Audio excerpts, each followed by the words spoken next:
Good afternoon, football fans. Big Al here on this Tuesday, October 28th, 2025, and welcome to the Week 8 edition of the week that was, as we'll look at the team and player stats from all 13 games across week number 8 in the National Football League. And then after the recap, we'll have my latest power rankings for week number 9. So stick around as I recap all 13 games from this past week in the NFL. Like, comment, and subscribe to my channel. Ring the bell and get notified every time I go live. And off we go with the Week 8 edition of the week that was. Starting off with Thursday Night Football, as the Minnesota Vikings get completely thrashed by the LA Chargers. 37-10 is the final score in this one. The Chargers moved to 5-3 while the Vikings dropped to 3-4. And let's start with individual numbers. First, for the LA Chargers, Justin Herbert, 18 of 25, 227 yards, 3 touchdowns, 1 interception, and a 122.8 QB rating.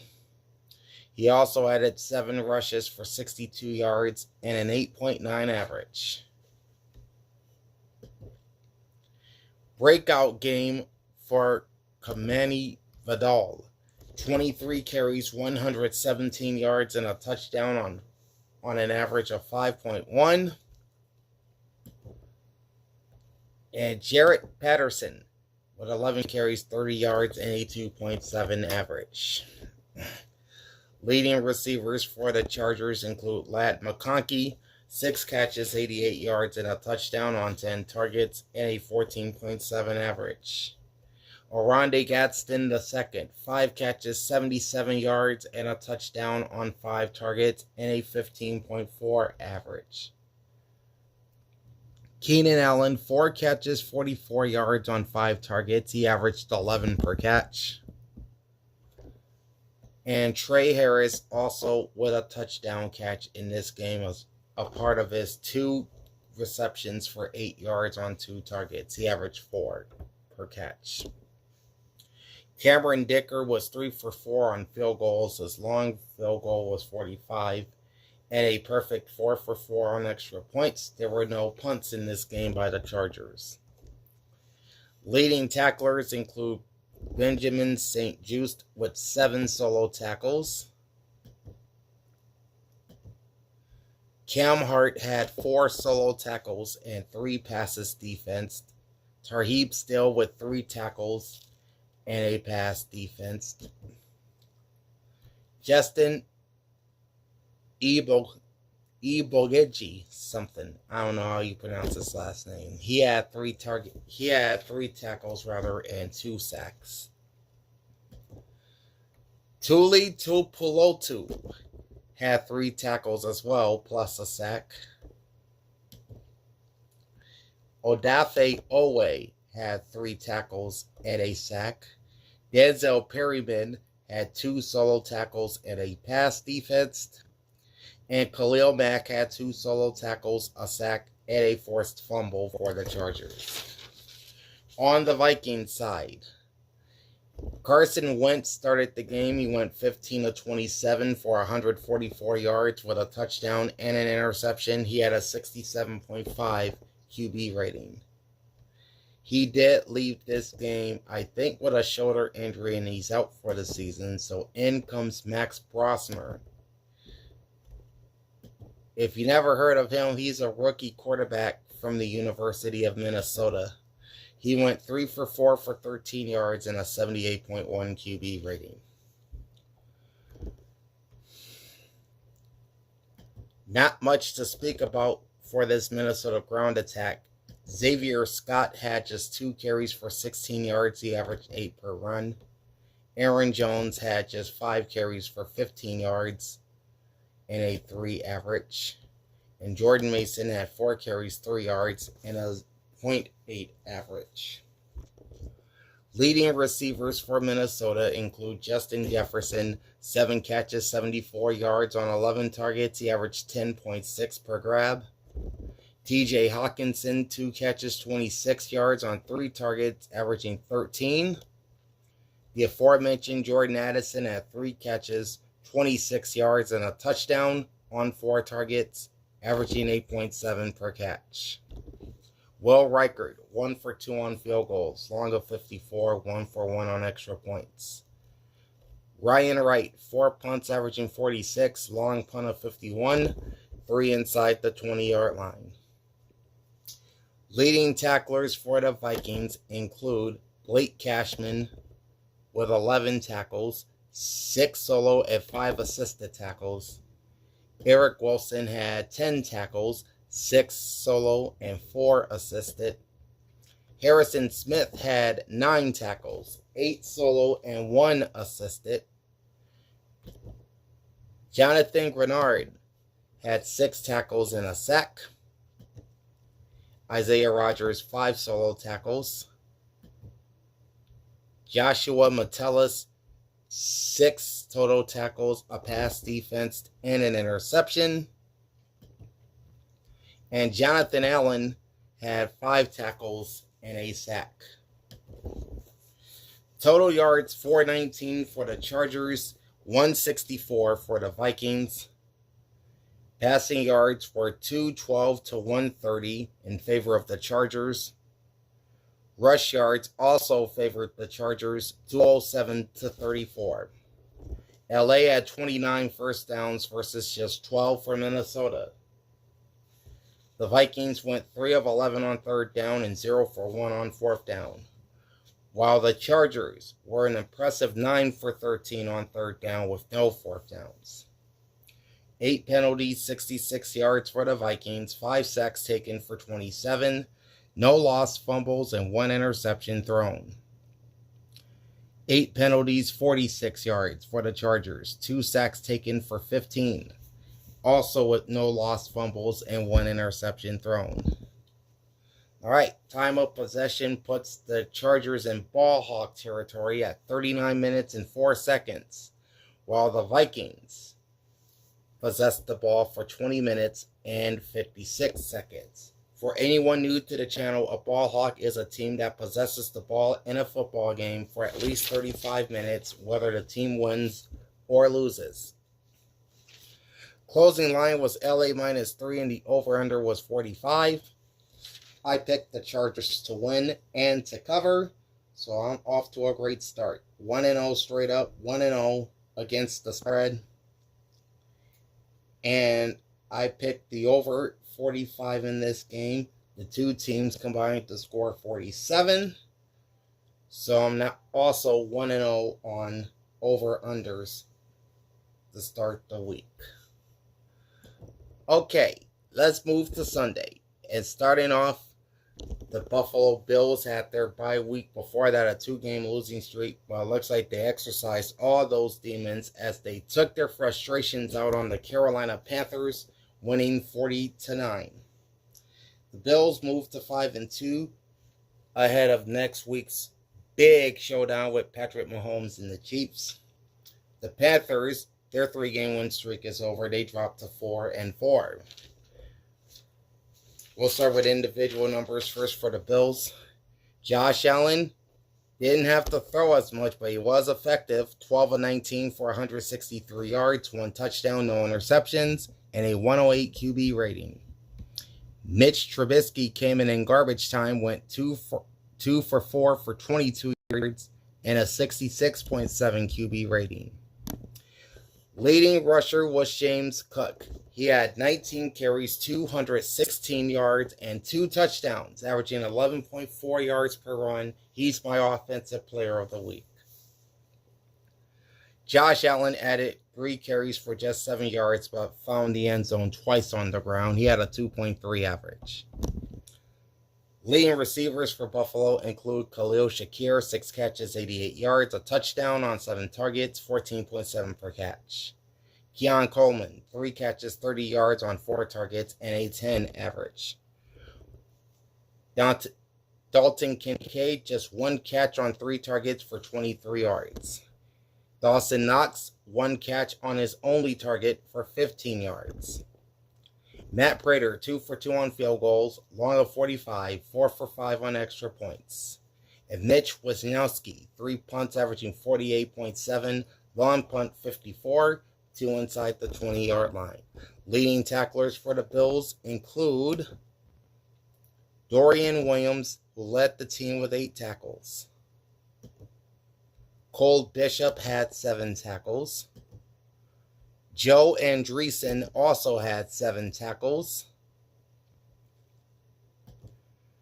Jordan Hancock, 5 tackles. Shaq Thompson, 4 tackles.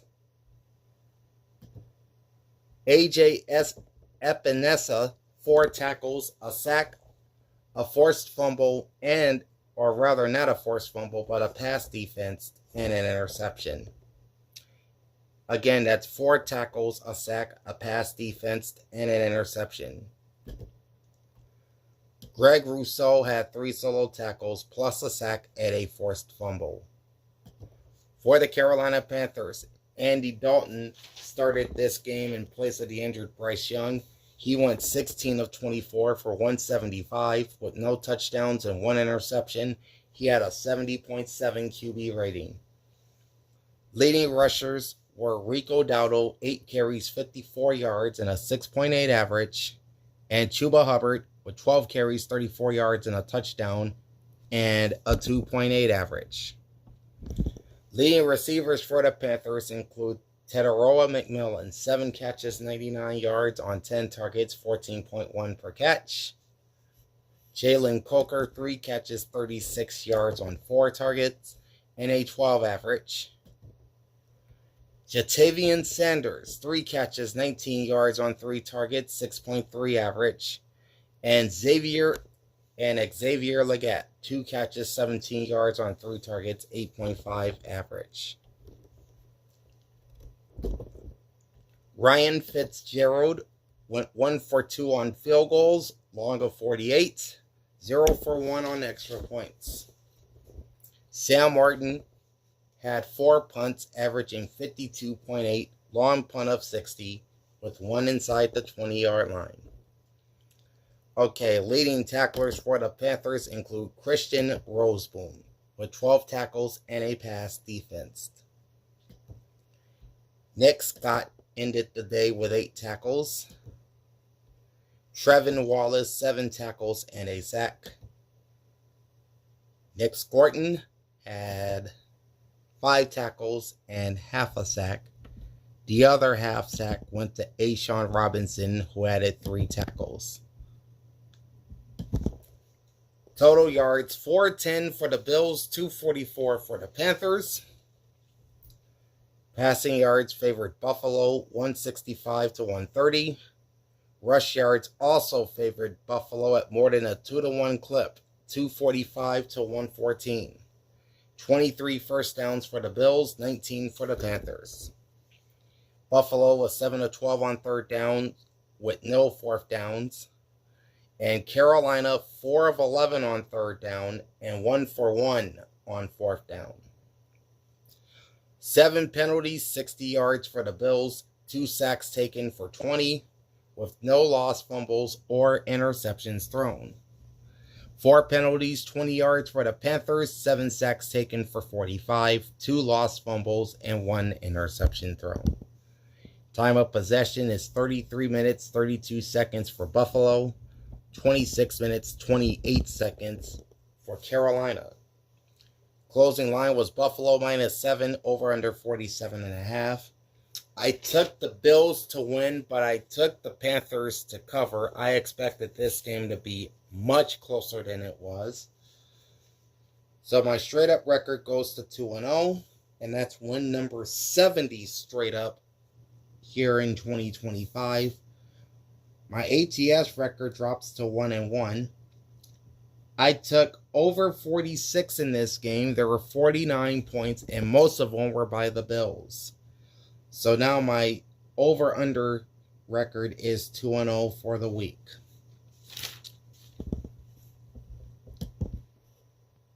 All right, moving on. The Baltimore Ravens did not have Lamar Jackson again for a third straight game, but it's no problem, as they beat the Chicago Bears 30-16. Baltimore improves to 2-5 on the season, while Chicago ends its 4-game win streak and drops to 4-3. All right. We'll start with individual numbers first for the Ravens. Tyler Snoop Huntley was at the controls of the offense for Lamar Jackson this week. He was 17 of 22 for 186 yards with 1 touchdown and no interceptions. He had a 116.9 QB rating. Leading rusher was Derrick Henry, 21 carries, 71 yards, and 2 scores, averaging 3.4 per run. Snoop Huntley added 8 carries, 53 yards, and a 6.6 average. And Keaton Mitchell, lesser known name on this Ravens offense, 4 carries, 43 yards, averaging 10.8. Leading receivers for the Ravens include Zay Flowers, 7 catches, 63 yards on 9 targets, and an average of 9 yards per catch. Rashad Bateman, 2 catches, 51 yards on 4 targets. He averaged 25.5 per catch. Mark Andrews, 3 catches, 34 yards on 3 targets, and an 11.3 average. All right, DeAndre Hopkins, just 1 catch on 1 target for 14 yards. Charlie Kolar, 1 catch on his lone target for 10 yards, and it goes for a touchdown. Tyler Loop, 3 for 3 on field goals, long of 42, 3 for 3 on extra points. Jordan Stout with 2 punts, averaging 47.5. His long punt was 55, with 2 inside the 20-yard line. All right, leading tacklers for Baltimore include Roquan Smith with 12 tackles, Nate Wiggins with 7 tackles, a pass defense, and an interception. Malachi Sparks, this is the rookie corner out of Georgia. He had 5 solo tackles. Kyle Hamilton finished with 8 tackles. In fact, Malachi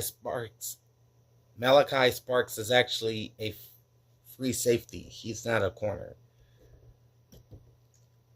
Other defenders include Teddy Buchanan with 6 tackles and Marlon Humphrey with 5. For the Bears, Caleb Williams, 25 of 38 for 285, no touchdowns, 1 interception, 77.2 QB rating. Leading rusher was DeAndre Swift, 11 carries, 45 yards, and a touchdown. He averaged 4.1 per run. Caleb Williams added 3 carries for 24 yards and an average of 8 per run. Leading receivers for Chicago include Rome Odunze, 7 catches, 114 yards on 10 targets, averaging 16.3 per catch. DJ Moore, 4 catches, 73 yards on 7 targets. He averaged 18.3. Colston Loveland, rookie tight end out of Michigan, had 3 catches, 38 yards on 5 targets, and a 12.7 average. Olamide Zaccheaus, 7 catches, 33 yards on 7 targets, 4.7 average. And DeAndre Swift, 2 catches, 26 yards on 2 targets, and a 13 average. Cairo Santos, 3 for 4 on field goals, long of 47, 1 for 1 on extra points. Torrey Taylor, 2 punts, averaging 54, long punt of 65, with 1 touchback. All right, leading receivers for the Bears include Nahshon Wright with 9 tackles. Gervon Dexter Sr. had 7 tackles and a sack.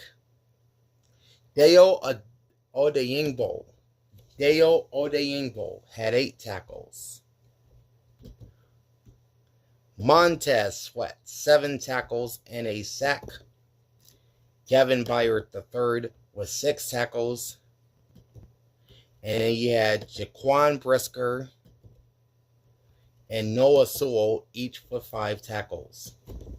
Total yards, 372 for the Bears versus 355 for the Ravens. Passing yards favored Chicago, 276 to 178.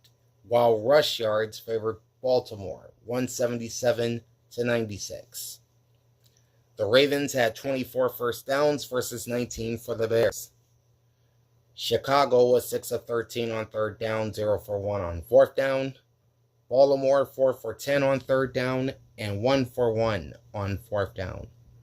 11 penalties, 79 yards for the Bears, 1 sack taken for 9 yards, no lost fumbles, and 1 interception thrown. 6 penalties, 45 yards for the Ravens, 2 sacks taken for 8, with no lost fumbles or interceptions thrown.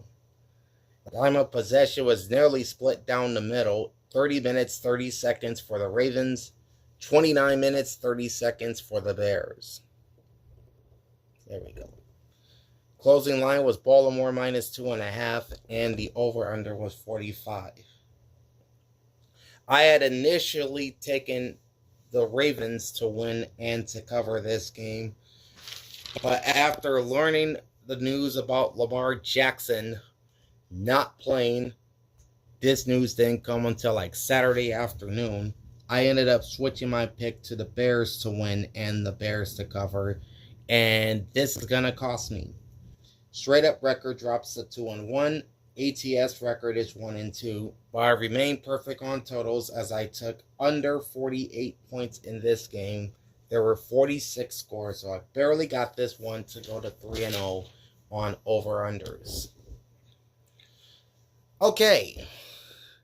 Our next game sees the red-hot New England Patriots continue their winning ways as they hammer the Cleveland Browns 32-13. That's 5 straight wins for Mike Vrabel's Patriots. They are now 6-2 on the season. The Browns, meanwhile, dropped to 2-6. We'll start with individual numbers first for the Pats. Drake May on that short list of MVP candidates. 18 of 24, 282 yards, 3 touchdowns, 1 interception. He had a 135.8 QB rating. Leading rushers for New England include rookie Travion Henderson, 10 carries, 75 yards, and a 7.5 average. Drake May, 7 carries, 50 yards, and a 7.1 average. And Ramondre Stevenson, 14 carries, 34 yards, just a 2.4 average. Leading receivers for the Patriots include Matt Collins, 7 catches, 89 yards, 7 targets, 12.7 average. Kayshon Boutte, 3 catches, 75 yards, and a touchdown on 5 targets. He averaged 25 per grab. Demario Douglas, 1 catch, 1 target, 44 yards. And Austin Hooper, 2 catches, 38 yards on 2 targets, and a 19 average. Meanwhile, Stephon Diggs and Hunter Henry both caught touchdown passes for New England. Andy Borregales, 3 for 3 on field goals, long of 42, and 3 for 3 on extra points. And Bryce Behringer, 3 punts, averaging 41.3, long punt of 61, with a touchback and 1 inside the 20-yard line. Leading tacklers for the Patriots include Robert Spillane, 14 tackles with 1 pass defense and an interception. Marcus Jones had 6 tackles, 2 passes defense. Jalen Hawkins, 5 tackles, a pass defense, and an INT. Jelani Tavai, 5 tackles. Christian Gonzalez, 3 solo tackles and 2